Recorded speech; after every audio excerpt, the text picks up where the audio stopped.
name's Christina and you're watching Proud Book Lion. And today I'm going to do my 2017 favorite reads. So these are books that I read in 2017. They are not books that were solely published in 2017, although a few actually were this time. Now, I still have a cold, so I apologize for that in advance. But yeah, let's get started because I have 17 books to get through. I'm going to start with the books I don't physically own. So first up, I have an Untamed State by Roxane Gay. Now, the reason why this is one of my favorite books, it gave me a perspective I wasn't anticipating because I've never read from a Haitian main character before. It showed abduction, it showed sexual assault, it showed kidnapping, like how it affects you, and it was so raw and brutal, and it felt really, really honest and like touching, and I think I got a new perspective from reading that. And another aspect that I loved from that book was that it showed the actual kidnapping, which we usually get to see in books, like the actual trauma, but then we saw how the main character dealt with the trauma. So we had like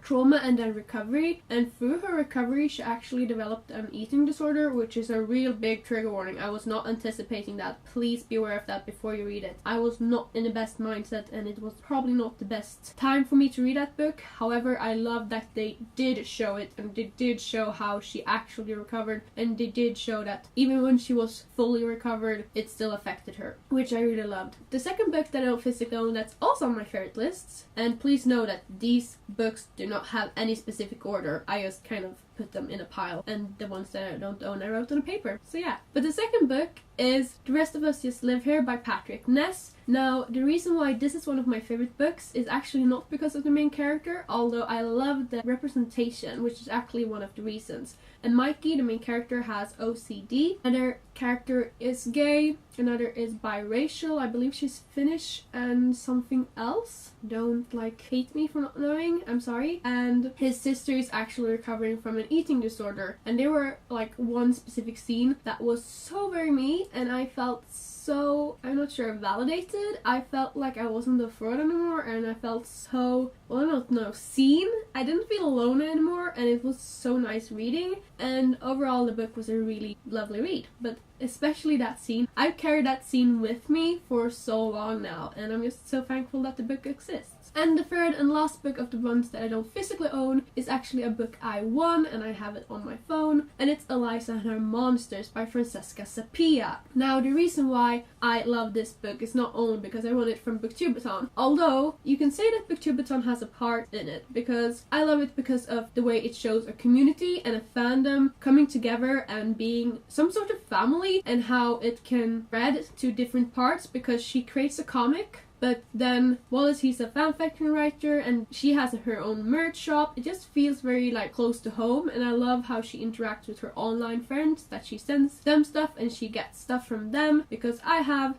basically 99% of my friends online, and I actually send them things at least when it's their birthdays and Christmas, etc. So I could relate to that a lot, and I loved seeing that represented in a nice way, and I just could feel like this was my home, and I just never seen it represented in such a good and, well, wholesome way before, because it really shows so many aspects of this online community and online fandom and friendship, which is so important to, well, be shown, because it's at least my reality, and I know a lot of you hopefully too have a lovely relationship to just this community, or maybe other fandoms and communities as well. The second reason why it's on my favorite list is because of the mental illnesses represented. We have anxiety, I believe at least Eliza has. I do not suffer from anxiety, although I have a lot of friends that suffer from anxiety, and it's actually one of the most common mental illnesses that exist. So it's weird that we don't have enough representation of it. However, I felt it was very nicely written. I do not have it, so I can't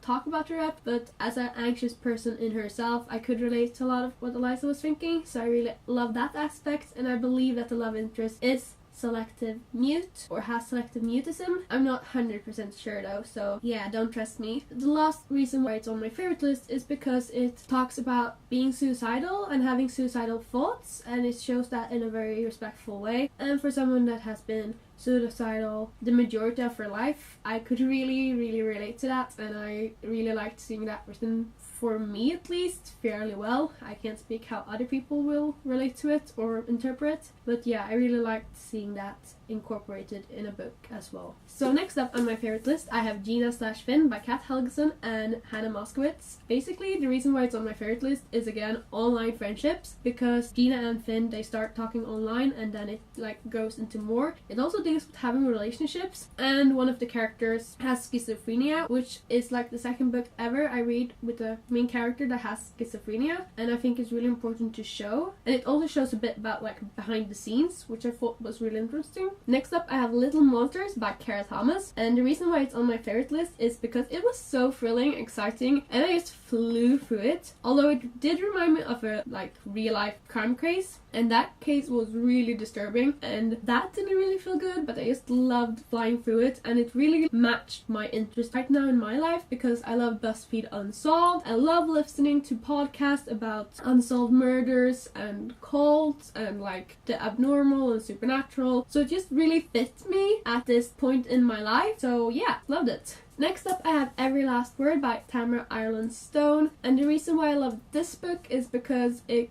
has a main character with mental illness, and she has obsessional thoughts. She does not have compulsive behaviors to like act up for the thoughts, so she thinks and she can't stop thinking, but she doesn't go through with her thoughts, if that explains it. I've never read a book with the main character that has this before, so I was really intrigued, and I thought it was portrayed well. I can't speak for it though. However, I did love how poetry was incorporated in this book, and how poetry kind of became a release and a comfort for her. I also loved seeing a lovely relationship with her psychiatrist, I believe is named Sue. I just loved seeing them interact, especially as I saw a psychiatrist earlier this year, around the time when I was actually reading this, so it was just very fitting. And the main character Samantha uses poetry to express what she's feeling and how she's dealing with things, and when I was around like 10 to 11, I loved writing poetry. I would have small books filled with poetry. It was really sucky though, but I loved poetry, and Samantha is kind of being excluded within her friend group, and I did not really have any friends at that time, so I guess I wrote poetry for the same reason as Samantha does. So those are the reasons why it's on my favorite list. Next up, I have Cut by Patricia McCormick, and this is about a girl that self-harm, which I have never come close to actually doing. I have attempted, and I've scratched myself, but I've never actually cut myself, so I couldn't relate to that aspect. However, it was the first mental illness book that I pretty much read, at least in this year. It was the first mental illness book where I read where the main character actually is at a treatment center where there are other girls being treated for other things. It was just really nice seeing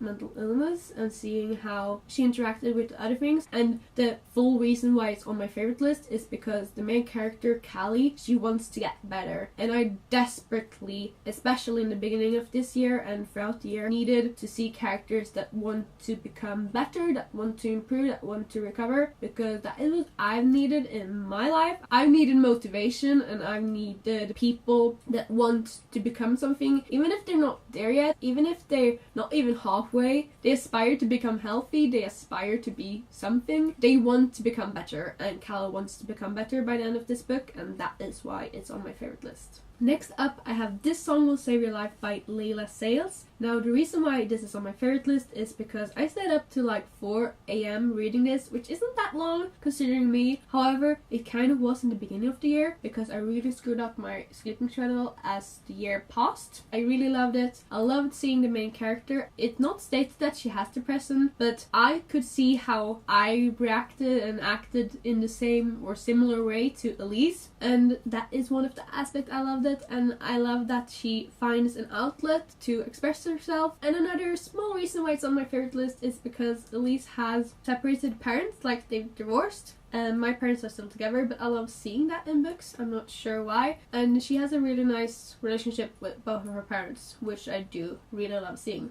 Then we have Under Rose-Tainted Skies by Louise Cornell. The reason why this is on my favorite list is because number one, very nice relationship between the main character and her psychiatrist. Number two, really nice relationship with the main character and her mother. I love mother and main character relationships, especially because I consider my mom like one of my best friends. She knows pretty much almost everything about me, and I would not be able to like survive without my mom for too long. So I love seeing that represented. And lastly, all the mental illness representation. This girl, Nora, the main character, has OCD, agoraphobia, and anxiety. She also self-harmed in one of the scenes, so please be aware of that before reading it. But yeah, it's a lovely book. I felt like their illnesses were represented nicely. I can't speak for it. However, Louise Cornell also suffers from these, so it's an own voices book, so it should, at least for Louise's part, be very realistic and very truthful, so that's why it's on my favorite list. Then I have A Tragic Kind of Wonderful by Eric Lindstrom, and the reason why this is on my favorite list is basically the main character is bisexual. This was actually probably the first book that I ever read with a girl that is bisexual as a main character, because previously I only had Magnus as a bisexual icon, like a bicon, and he is an amazing bicon, don't get me wrong, but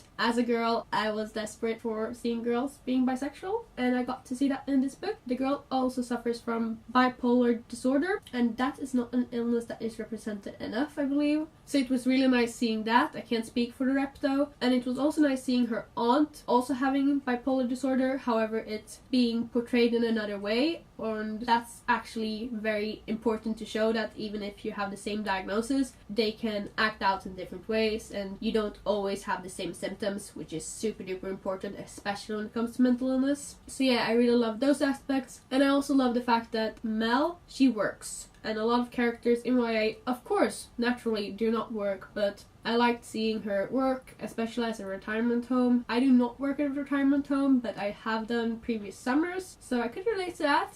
I really loved it, and I do love seeing characters that actually have a work to balance too, because a lot of people have. Not all, but a lot of people have. That's why it's on my favorite list. Next up, I have The Nowhere Girls by Amy Reed, which I read just a couple of days ago, and this is so amazing. If you read Moxie, this is Moxie times 2, like 2.0. Like, this is so good. The reasons why it's on my favorite list is because intersectionality. Like, one of the characters that we get to follow, she's gay and she's Latina, and she is just an amazing character, and I love Rosina. I also love Erin. She has Asperger's, and she also has past of sexual assault. And then we have Grace, and she is fat and she is gorgeous, and her mother is very religious, and Grace is also religious. Her mother is actually even a priest. Can you say priest? I'm not sure. Well, she holds sermons. And then Rosina, her family is Catholic, and I'm not sure if Erin's family is religious at all. It's just so intersectional, and the characters aren't like, okay, so you get to be queer, congratulations, that's it.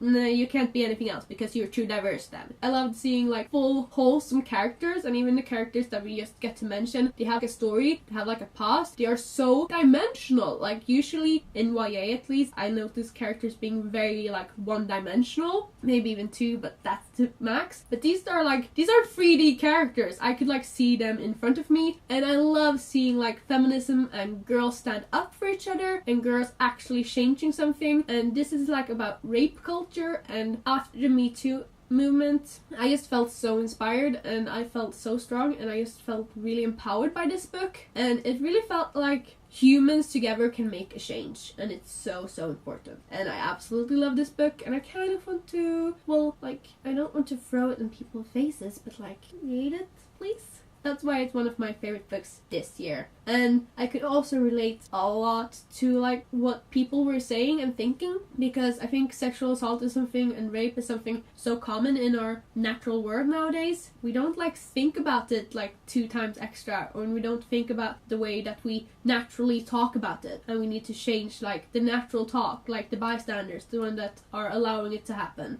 Those are the ones that we need to change first, I actually believe. But yeah, I absolutely love this book, and that's why it's one of my favorites this year. Next up, I have The Hate You Give by Angie Thomas, and the reason why this is one of my favorites this year is because it gave me a new perspective. I do not live in America, but like, Sweden is not free from oppression, and especially even though we do not have a black community like America does, we do have other communities that are oppressed in a similar way, and I do think it's really important to be like educated and to know that people are people, and Black Lives Matter movement, that is so important to understand and not say something stupid like Blue Lives Matter or All Lives Matter, because honestly, if you say those things, can you just like please excuse yourself from my channel, because I don't want you here, honestly. I just love this book because it's so educational, you learn a lot, you think a lot, it talks about racism, it talks about oppression, and it talks about so many things that I believe that a lot of white people would not be able to understand if it wasn't for this book, if that makes sense. Next up I have Scars by Sheila Rainfield. The reason why I have it on this page is because the cover features self-harm, and this book is about self-harm. It's also about sexual assault and rape and about finding your abuser. However, the reason why I absolutely love this book and why it's on my favorite list is not only because it deals with these topics, but it's because it deals with repressed memories, and I actually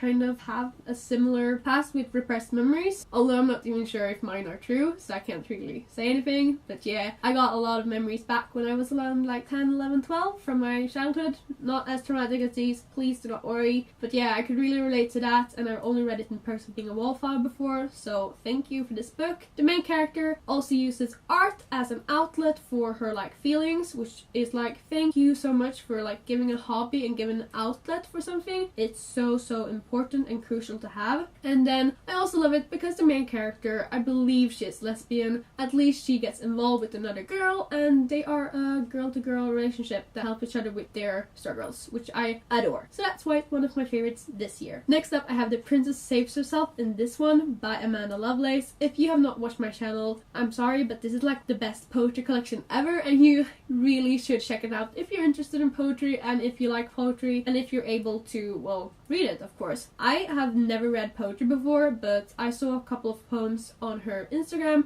and I just fell in love. She also held a like poetry prompt challenge during, I believe it was July, and I actually wrote poetry during that month, and I've continued to write poetry actually. So this book really got me into poetry again. I kind of, well, fell in love with it again, and I've really had fun writing it, and it's such a great outlet, at least for me, because especially when I'm feeling down, if I'm feeling depressed, anxious, angry with myself, yeah, whatever I feel, I'm able to put that into very sucky, very bad, very poorly written poetry, but I'm able to do that now. And it's actually thanks to Amanda, and I just love everything. And I also love the fact that Amanda has trigger warnings inside of her book, so please read those if you're interested in reading this. And yeah, it deals with a lot of heavy topics as sexual assault, as theft, as eating disorders, so just be aware of that. But I could relate to a lot of the poems, and I just absolutely love this. I think I read it in like less than 30 minutes. It was so amazing. Like, please, if you're even the slightest interested, I would really recommend and encourage you to pick it up. Next up, I have Lord of Shadows by Cassie Clare. This should not be a surprise. Do I even have to tell you why this is one of my favorites this year? Let's go quickly through it. A Kitten Ty, Mark is my baby, and I just love how Cassie Clare writes. I love the story, I love all of the characters, and basically the Shadowhunters, they are like my home, and I really just adore this book, and I could not, well, imagine thinking of not having it on my favorite list this year. Up next, I have They Both Died Then by Adam Silvera. Now, as usual, this book was really sad and heartbreaking, and one of the reasons why I loved it is because it was this, and because of the characters. Mateo, he's very introverted, I believe he's gay, and then we have Rufus, he is biracial, and he is bisexual, and he's very extroverted, and how the boys interact with each other is just so dynamic, and it's so inspiring and awesome to see, because a lot of people like have prejudices that introverted and extroverted don't go together, which is a lie. Like, honestly, please stop. The real reason why it's on my favorite list and why it's like the second best book that I read this year is because of what I like taken from this book, and that is the inspirational message to try to experience things to the fullest and to experience as much as possible during your lifetime, and to enjoy what you have and experience what you want, and just go after the things you dream of, because when you experience something, even if the experience doesn't go as planned, you have still experienced something, and that you can bring with you and grow from. And like, every experience that you experience help you grow and become hopefully a better and stronger and more experienced human. So that is really what I bring with me from this book, because I've experienced so many different things this year, partly thanks to this book, partly thanks to, well, all the books that I read. And like, I met Alan Silvera, which I thought I would never do. I thought I'd never meet an author that I had actually read something from. I booked book hunt tickets. I've acquired a girlfriend. I have come out as bisexual to my friend, to a friend that I had not met previously, and to my entire class. So like, those are things that I didn't think I would ever do in my life. So yeah, it's just really helped me come out of my comfort zone and pushed me to hopefully grow and become a better, stronger, and more confident human. So thank you, madam. Lastly, this should not be a surprise. This is actually like my favorite book that I read this year. I have not otherwise specified, by Hannah Moskowitz. So I could talk why it's on my favorite list for about like 2 hours, but I'm going to try to keep it short. So one of the reasons why I love it is because Etta, she is bisexual. She is not the typical like human when you think of an eating disorder. She is bisexual, she is black, and she is not skinny, which is like very important and cool, and people need to realize that you don't have to be skinny to have an eating disorder. Like, please, for fuck's sake, please. I love the fact that Etta aspires to become something. She aspires to become a dancer in like musical theater and in musicals, which was very nice to follow her journey. It was also very nice to see somebody as confident and strong in herself. Like, she is independent and confident to a T. Like, damn, I'm so inspired to see her like fight through. And another reason why I absolutely love this book, and I think that is like the top reason, is the fact that Etta is in recovery. Just like Callie, she wants to become better. She is actually already a lot better than she previously was. She does relapse, but relapse is a part of recovery. And you have to be kind to yourself and allow yourself to slip up in order to keep on moving, because you have to keep on moving when it comes to things like recovery. And I think Etta really shows that, and Etta is just such an inspiration to me. And yeah, I know I wouldn't be sitting here smiling and actually be heading down to eat after I'm done filming. So yeah, I really love this book, and it's been really helpful for me, and it's been such an inspiration. I'm very grateful. Thank you, Hannah Moskowitz. So those were my favorite reads out of 2017. I'm sorry that this got so long. I'm also so sorry about my cold. I really can't help it. But yeah, are any of these one of your favorite books that you read this year? Please let me know down below. And if they are not, could you say what one of your favorite books this year was? I would love to know what your favorite reads were this year. Anyway, thank you so much for watching me, and thank you for being awesome subscribers this year. I'm so very thankful for every single one of you. Your support means the world to me. I hope that you have a great day /night /whatever pod is for you. Bye!